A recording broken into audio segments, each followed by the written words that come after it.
बहुत किसी अच्छी ओपा ए ओपा तू गला बेले तो पौंदा काली जो घोंडिया मते देई चालो ओपा अब तो बड़ा तो काली मोटा करे दिले ना मोटे लागी बात की वो ओपा मो पाखे आसी अच्छा ए ओपा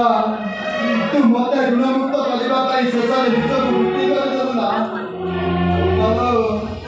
तू भूल ले वो ओपा है गलू तू मां हो गए दिलो ओपा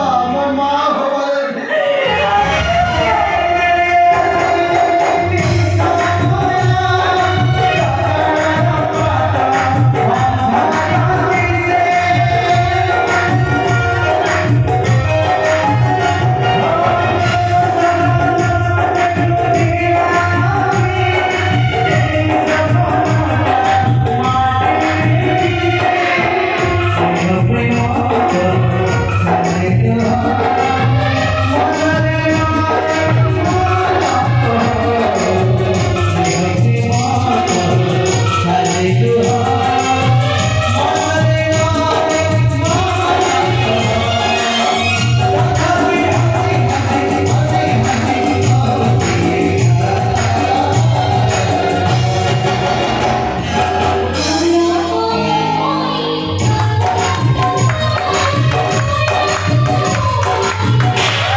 Thank you.